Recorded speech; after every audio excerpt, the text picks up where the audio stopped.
Bem-vindos de volta ao canal Resumo dos Filmes. Hoje eu vou contar a história do filme de terror e drama chamado O Telefone do Sr. Harrigan. Alerta de spoilers a seguir. Na pequena cidade de Harlow, Maine, o jovem Craig vive com seu pai, que está deprimido constantemente desde que sua esposa faleceu. Eles vão à igreja juntos, todos os domingos sem falta, e Craig frequentemente lê a Bíblia para todos como parte do culto. É durante uma dessas muitas missas que o bilionário antissocial Sr. Harrigan toma conhecimento de Craig e, mais tarde, decide lhe fazer uma visita para fazer uma oferta de emprego. Como seus olhos estão falhando, ele quer contratar o garoto para ler livros para ele. Craig não tem certeza do porquê dele não ter escolhido outros meninos da cidade que são mais inteligentes ou melhores leitores, mas ele não está prestes a passar adiante a oportunidade de trazer algum dinheiro extra para sua casa. A mansão de Harrigan fica no entorno da cidade. Craig vai até lá 3 vezes por semana para ler para Harrigan e beber chá preparado pela governanta Edna. Alguns dos livros são muito avançados para sua idade, mas Craig aprende lentamente a compreendê-los e gosta das discussões filosóficas que eles trazem para a mesa. Ele também gosta de olhar ao redor das salas chiques da mansão e da coleção de flores de Harrigan, mas há um armário fechado que ele não tem permissão de abrir, porque, segundo Harrigan,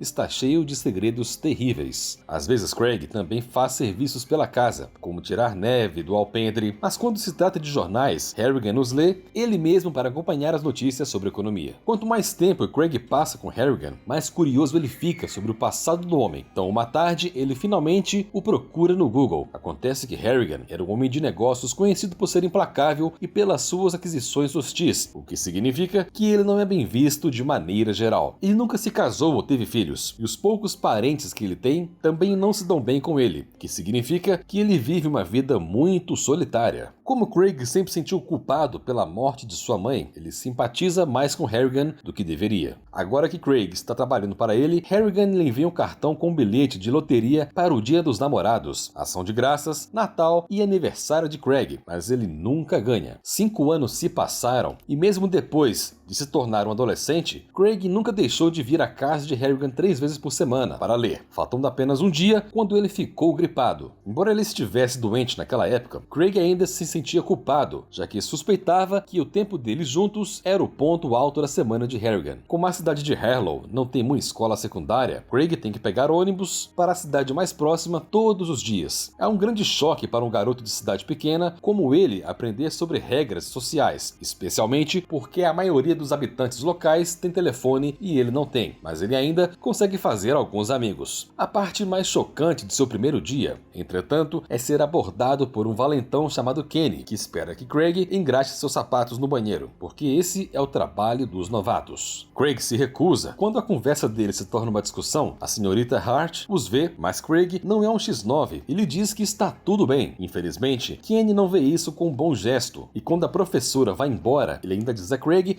para tomar cuidado. Quando Craig chega em casa após a aula, ele não menciona um incidente a seu pai e lhe pede um telefone, mas é negado. Da próxima vez que Craig for aos Harrigans, ele lhe pergunta se alguma vez encontrou valentões ou pessoas que tentaram se aproveitar dele. Harrigan explica que sim, e ele lidou com todos eles duramente. Alguns meses se passam, e quando chega o Natal, Craig recebe 2 presentes maravilhosos. Seu pai finalmente lhe dá um telefone, e o bilhete de loteria de Harrigan lhe rende $3.000. A primeira ligação de Craig é para Harrigan, a fim de agradecer o presente, e Harrigan explica que é apenas uma coisa pequena que ele faz para cada pessoa que ele chama de amigo. Ter um telefone permite que Craig se sinta como as crianças populares e se conecte com uma garota bonita porque ele tem uma quedinha. Conseguir novos amigos não o impede de ir a Harrigan, e isso leva o velho a perguntar a Craig por que ele continua vindo, mesmo que ele possa ter uma vida social agora. Então Craig explica que ele não vem por causa de algum senso de obrigação, ele realmente desfruta do seu tempo na companhia de Harrigan, o que faz o velho chorar. Mais tarde, Craig convence seu pai a não colocar todo o dinheiro da loteria em seu fundo universitário e usa parte dele para comprar um telefone para Harrigan. No início, o velho não o quer, porque tem medo de ficar viciado. Por isso também não tem televisão ou rádio, mas ele muda rapidamente de ideia quando Craig lhe mostra que pode acompanhar o mercado de ações e as notícias em tempo real ao invés de ter que esperar pelo jornal do dia seguinte. A partir de então, durante cada visita, Craig ensina a Harrigan novas maneiras de usar o telefone antes que eles comecem a leitura. Isso inclui a criação de sua mensagem de correio de voz e a escolha de um apelido que é Rei Pirata, porque os jornais costumavam chamá-lo assim. Craig também pergunta a Harrigan sua canção favorita para colocar como seu toque de chamada. Com o passar das semanas, Harrigan fica viciado no telefone e às vezes ignora a leitura de Craig, mas felizmente é fácil colocá-lo de volta nos trilhos. Craig começa a se preocupar um pouco quando Harrigan começa a precisar de um tanque de oxigênio para dormir e se pergunta por que ele escolheu viver em uma cidade tão pequena, longe de cuidados mais avançados, levando Harrigan a confessar que queria viver em um lugar onde as pessoas não lhe pedem coisas. Em troca, Craig explica que adoraria mudar para a cidade grande para se tornar um roteirista. Harrigan não aprova isso, porque sempre há inimigos se metendo no seu caminho nesse tipo de negócio, e faz Craig prometer que se alguma vez for seguir esse caminho, ele despachará quaisquer inimigos sem culpa. Craig fica impressionado com o fato de que Harrigan ainda pode se manter no poder mesmo nesse estado enfraquecido, mas ele também se sente mal por Harrigan, porque encontrou uma gaveta cheia de bilhetes de loteria, o que significa que ele não tem muitos amigos para enviá-los. Alguns dias depois, Craig chega à mansão enquanto Edna está tendo seu dia de folga e decide entrar depois que Harrigan leva muito tempo para abrir a porta. Infelizmente, não é o telefone que está distraindo, mas algo pior. Harrigan morreu em sua cadeira, com o telefone na mão. É uma imagem muito perturbadora de se ver, e atinge Craig com mais força quando ele pega o telefone e descobre que Harrigan estava prestes a ligar para ele. Chorando, Craig chama seu pai para pedir ajuda antes de honrar a vida de Harrigan, com sua citação literária favorita. Uma ambulância e a polícia vêm para cuidar de tudo, e quando Craig chega em casa à noite, ele está tão cansado que não percebeu que trouxe o telefone de Harrigan com ele. Como último adeus para seu melhor amigo, Craig envia uma mensagem de texto para o telefone de Harrigan, dizendo que ele vai perder as tardes deles juntos. No dia do funeral, não há muitas pessoas presentes, mas Craig ainda lê uma passagem da Bíblia e coloca o telefone de Harrigan dentro do terno. Harrigan é enterrado perto da mãe de Craig, que é visitada semanalmente por seu pai, mas o próprio Craig só vê uma vez porque aceitou que ela tinha ido embora para sempre. Após o enterro, Craig recebe um envelope de um homem encarregado das finanças de Harrigan, com uma carta do velho explicando que ele lhe deixou em seu testamento. Embora Harrigan não tenha aprovado a escolha de carreira de Craig, ele ainda queria apoiá-lo, por isso lhe deixou $800 mil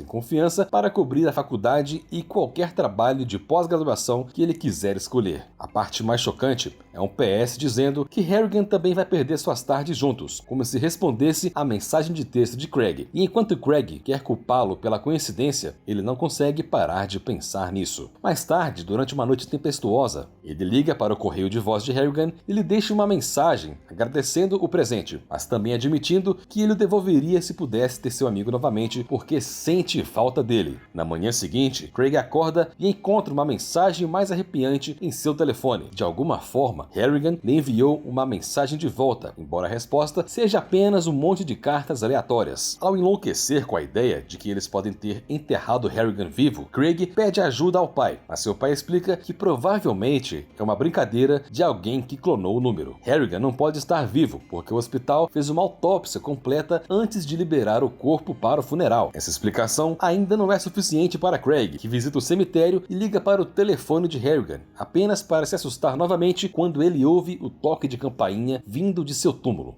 Depois disso, Craig vai para a casa de Harrigan, toma chá com Edna, que confirma que Harrigan também deixou algum dinheiro para ela e para o jardineiro. Ela também concorda que Harrigan era um bom homem, mas também tinha seu lado ruim. Por exemplo, o jardineiro anterior o roubou e Harrigan o fez se arrepender disso. Depois de se recusar a oferecer detalhes, Edna permite que Craig leve algo para que ele possa se lembrar de Harrigan, e Craig leva uma das flores favoritas dele. Logo depois, a casa de Harrigan é posta à venda e Edna pode ficar para cuidar do lugar. Quando se sente melhor, Craig volta à escola e realmente gosta de suas aulas, especialmente graças à Sra. Hart, que é uma professora incrível e solidária. Kenny não incomoda mais e eventualmente é expulso por vender grama no campus. Craig não foi quem o denunciou, mas Kenny ainda pensa que foi ele. As coisas ficam ainda melhores quando Craig vai ao baile de inverno com sua paixonite, mas a noite perfeita é arruinada quando Kenny aparece na escola novamente para espancar Craig e ameaça matá-lo se ele alguma vez contar contar a alguém sobre isso. É a Sra. Hart, que o encontra momentos depois e suspeita que Kenny fez aquilo, mas Craig nega, porque ele quer se formar sem se meter em mais problemas. Quando Craig chega em casa, ele se recusa a discutir o que aconteceu, levando seu pai a apontar que ele precisa falar com alguém ao invés de engarrafar seus sentimentos. Seguindo este conselho, Craig decide ligar para o telefone de Harrigan e compartilhar seus medos com a caixa postal. Na manhã seguinte, a cidade inteira está abalada com as últimas notícias. Kenny foi encontrado morto. Craig não consegue parar de se sentir sobrecarregado de culpa quando vê o luto da família de Kenny, percebendo que até os valentões têm pessoas que os amam. Ele não consegue parar de pensar nisso o resto do dia e fica distraído durante suas aulas. Então a Sra. Hart fala com ele após a aula para confortá-lo e lembrá-lo de não se culpar. Como ela sempre foi tão compreensiva, Craig fala sobre o assunto dos fantasmas e a Sra. Hart admite que não gosta de mexer com coisas como tábuas, ouijas e afins, porque sua avó sempre lhe ensinou que nem todos os fantasmas são santos. Mais tarde naquele dia, Craig visita o lugar onde morava o antigo jardineiro de Harrigan e um vizinho lhe explica que o homem acabou com as coisas em seu caminhão quando se tornou impossível para ele conseguir um novo emprego depois que Harrigan o despediu. A curiosidade de Craig leva melhor e o faz checar o caminhão para ficar mais chateado quando ele encontra o bilhete de loteria dentro dele. Ao sair, Craig vê grafite na porta da garagem que não estava acabada, mas foi claramente um insulto para Harrigan. À noite, Craig liga para o telefone de Harrigan para pedir que ele envie um sinal se ele realmente teve algo a ver com a morte de Kenny. E assim que ele desliga, seu telefone toca com o número de Harrigan e recebe outra mensagem que não faz sentido. No dia seguinte, Craig compartilha o que tem acontecido com o padre local sob o selo de confissão, mas o padre concorda com o pai de Craig e acha que alguém clonou o número de telefone para uma brincadeira. Tentando fazer Craig se sentir menos culpado, o padre compartilha os detalhes da morte de Kenny. Ele tinha bebido muito naquela noite e quando tentou sair de casa, ele escorregou e caiu, o que significa que foi um acidente. O que o padre não sabe, entretanto, é que a boca de Kenny estava cheia de graxa de sapato. O padre aconselha a Craig a repensar sua relação obsessiva com seu telefone, e Craig faz exatamente isso, indo até a loja e conseguindo um novo modelo atualizado. O balconista, que prepara tudo para ele, explica que as mensagens estranhas poderiam ter ficado presas no software, que é conhecido como um fantasma na máquina. Todos os contatos são transferidos para o novo telefone, e quando Craig tenta ligar para Harrigan dessa vez, ele não funciona. Então ele assume que finalmente acabou. Assim que ele chega em sua casa, Craig joga o telefone velho no lixo, mas logo se arrepende e coloca dentro de uma caixa cheia de pequenas lembranças que ele esconde em seu armário. Com a tragédia de Kenny e sua amizade com Harrigan sempre presente no fundo de sua mente, Craig se forma no colegial e a aceitam em uma universidade em Boston. No dia em que ele sai de casa, ele pensa que poderia ver sua mãe se despedindo dele ao lado de seu pai. A vida universitária é realmente ótima e Craig gosta de estar cercado pelas matérias que ama, mas não passa muito tempo até que a tragédia volte a acontecer. Uma noite, ele recebe notícias terríveis de seu pai. A Sra. Hart morreu em um acidente de carro causado por um bêbado chamado Dan.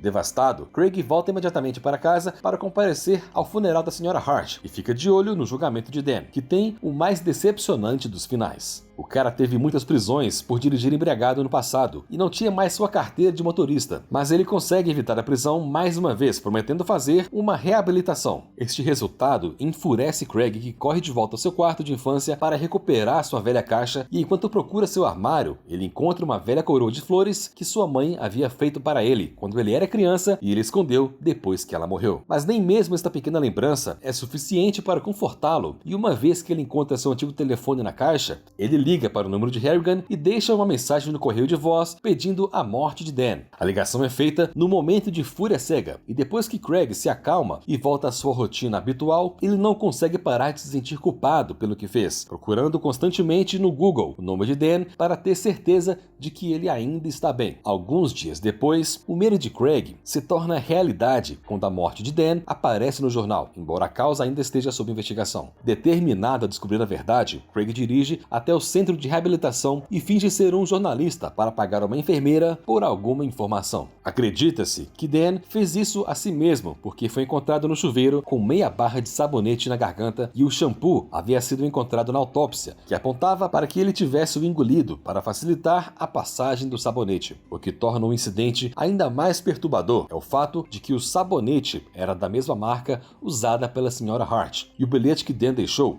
foi uma citação da música preferida de Harrigan. Assim que a enfermeira termina de dar os detalhes, Craig volta ao carro e tem um surto total pelo fato de ser agora um assassino. Quando ele retorna à sua antiga casa mais tarde, Craig encontra outra estranha mensagem de Harrigan e se lembra que após a sua morte, ele finalmente deu uma olhada dentro do armário secreto e encontrou que o conteúdo eram apenas lembranças da infância de Harrigan, especialmente de sua falecida mãe. Craig acha que Harrigan sempre foi tão solitário quanto ele, e é por isso que ele continua tentando manter contato. Então ele visita o túmulo de Harrigan e se pergunta se essas mensagens eram a maneira de Harrigan dizer a Craig para parar. Depois de agradecer Harrigan por tudo e pedir desculpas à sua mãe em lágrimas, Craig corre para a pedreira da cidade, considerando acabar com tudo. Felizmente, ele vê clareza antes de fazer algo estúpido e joga o seu telefone velho no rio, permitindo que Harrigan finalmente descanse em paz. Obrigado por assistir. Não se esqueça de se inscrever e deixar o seu like.